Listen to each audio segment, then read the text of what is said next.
Stigma out of Turnkey Real Estate, okay?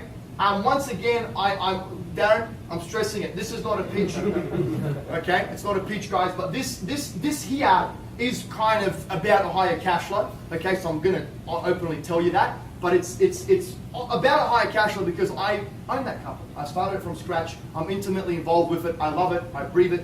It's my passion. It's my baby, okay? So I'm stressing with you guys what we have done to create the difference.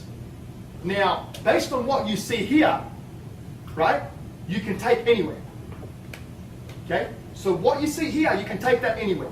I don't care where you invest. Even if you go to Detroit. I like Detroit, by the way. Okay? Yeah, you might have to wear a bulletproof vest and get shotguns, but still, you can make money in Detroit. I know people making millions there, okay? So what I'm about to share with you here is I want you to take into no matter what market you're looking at investing in and no matter what turnkey provider you're looking at working with, if turnkey real estate is your cup of tea, okay? Quality over quantity, number one. Not for you. I'm not here to sell hundreds of properties, okay? We'll sell 5 a month, 10, depending on how we can scale our business. We want our business to scale at a slow pace. I do not want to overpromise and underdeliver. I want to underpromise and overdeliver, okay? So how we have changed the demographic is by limiting, right? By limiting how much inventory we do. Now, I had a great thing told to me by this awesome guy out in California, and I said, mate, I've got so much demand, but I'm not utilizing it.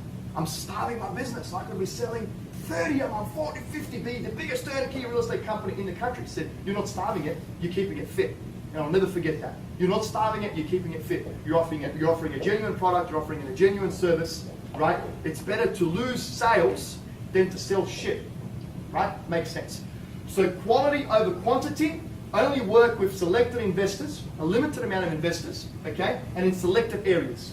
B class, guys, B class. I wrote a blog about the different asset classes. Our Bigger Pockets very own Brandon Turner just released one not too long ago. Check it out, guys. Now, disclaimer out there are different perceptions on the asset classes.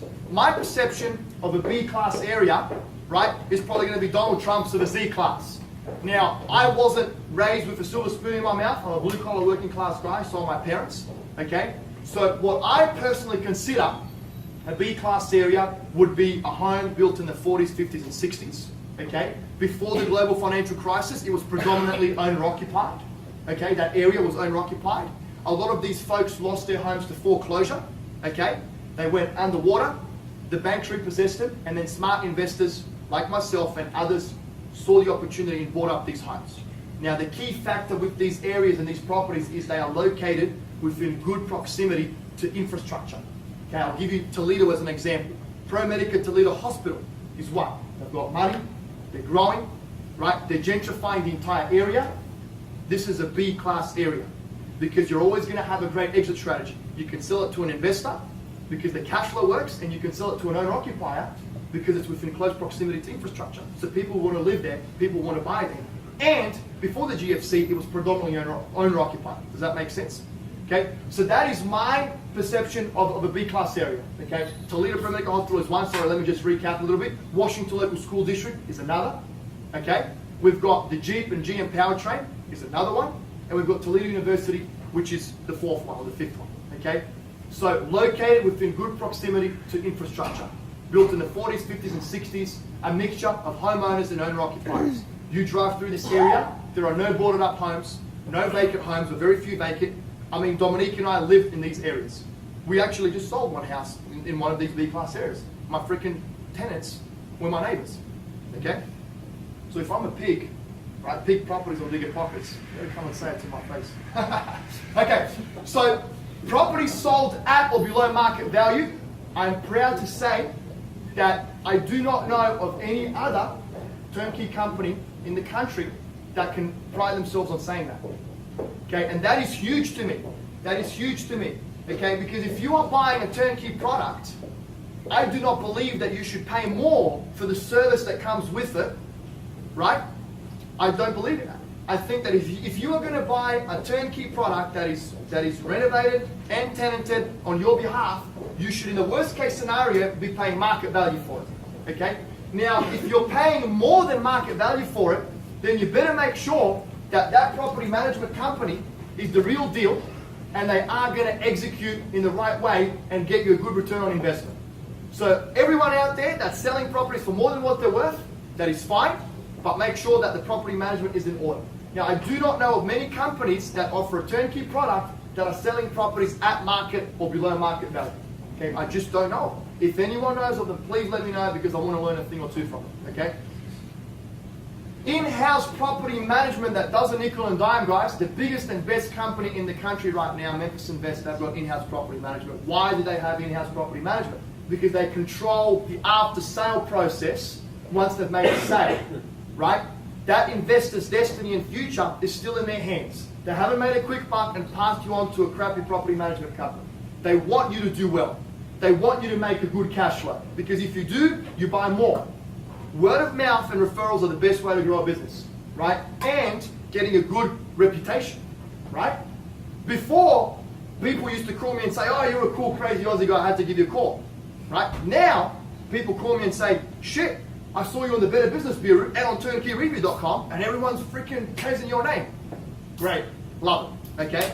So keep that in mind, guys. In-house property management that does a nickel and dime, or an established relationship with an outsourced property management company that gives you a special rate, not the standard stock rate that every other off-street investor gets, where they nickel and dime you to death because they have to eat grass. Don't blame them for it. They have to make money.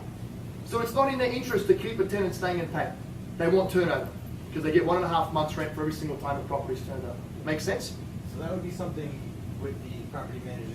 You'd have to be really dealing with the high volume to be able to get to qualify for a rate discount or something. Do you have any like? Not really, mate. I mean, you could have a, for example, we could have a relationship with a partnering property management company, and we guarantee them a set amount of volume to come in every single month. So they have to look after my properties and my investors in a completely different way than they would look after anyone else, because I'm bringing them that volume. Once you start getting into 3, 4, 5, 6, 700, 1,000 plus properties in the management, you bet your ass that 10% makes you money. But a lot of property management companies do not have that much inventory in their books, right? So they have to eat, they have to survive. So they look at, they will pay your taxes and they'll charge you $20 just for clicking enter or sending you a statement. Does that make sense? It adds up. $20 here, $20 there, $50 here, $100 there. Boom, $1,000 gone. All of a sudden, you're buying a 15% cap. Bullshit. It's gone down to 10. You might as well buy in your own backyard. Why risk investing out of state if you're not getting a very, very good return on investment? Makes sense? No pressure sales tactics and no gimmicks. Okay, guys. The market is not going anywhere. It's not booming tomorrow. Even if it is, I don't give a shit. I'm going to tell you why. Because you're always going to be able to find a deal no matter what the market is doing. Period. Right? You might have to get creative about it. You'll always be able to make money in real estate. There's always going to be someone selling. There's always going to be someone buying. Know where to look. Know how to negotiate. Right? Work your numbers and you will make money. So don't fall in that trap when people are telling you, you've got to buy now. The Ohio market is booming. Toledo Pro-Medical Hospital is adding jobs to the area. Ohio State University is developing downtown Columbus. Dayton has got it going on because the Silicon Valley tech companies are moving into town. 2 Apple stores have just opened. I mean, I can sell you any freaking spiel that you want. You'll think Ohio is the best thing since sliced bread, right? That's what good salesmen can do. So don't fall for that trap. There shouldn't be any sales tactics. There shouldn't be any gimmicks, right?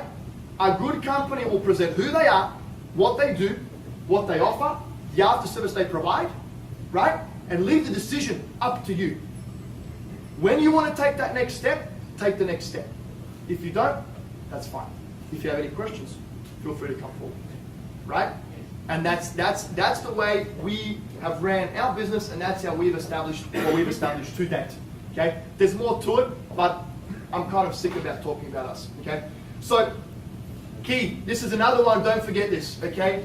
And this is not just in real estate and business. It's in your personal lives too. Communication. Okay? Prompt communication. Especially for out of state and out of country investors. Okay, you need to receive prompt communication. Okay, I try to respond as soon as I can. If I do not respond, Dominique responds. If Dominique doesn't respond, Mr. responds. Someone will respond. Okay, and that is so important because the only thing that is tying you, okay, to that property is what? the people on the ground. So if they're not getting back to you in a timely manner, how the F do you know what's going on with your property? You're left in fear. You're in what's the word? Is it status quo? Or no, limbo. Limbo's the word. You don't know what's going on.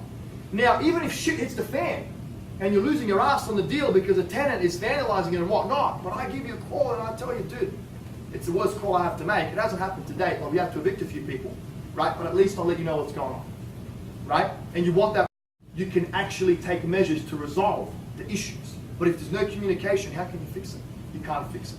So make sure that whoever you work with, turnkey, not turnkey, they promptly communicate. If they say they're too busy, that means they're making a shitload of money. They can hire a PA. If that PA is too busy, hire another one. If that one's too busy, hire another one. Have someone just responding to your freaking emails and Facebook messages. That's what we're in the process of doing right now. I get hit up a ton on Facebook. Everyone wants something for nothing these days, right? So I'm copying and pasting generic emails. Oh, I would like it if you'd like me on Bigger Pockets and Facebook and shit like that, right? But we're actually going to get people to, really genuinely respond as best as they can, okay? All right, next one. Keep it mean by keeping it lean, okay? Less can be more. Okay, we do well, and we're not selling hundreds or thousands. We're going to get there, but we do really well by keeping it tight, keeping it exclusive, keeping it boutique, keeping it limited. Making sure that we buy well, making sure that we spend the right amount of money on rehab, selling them at a profit. Of course, we have to make money, but we're not screwing the investors in the process of selling these properties.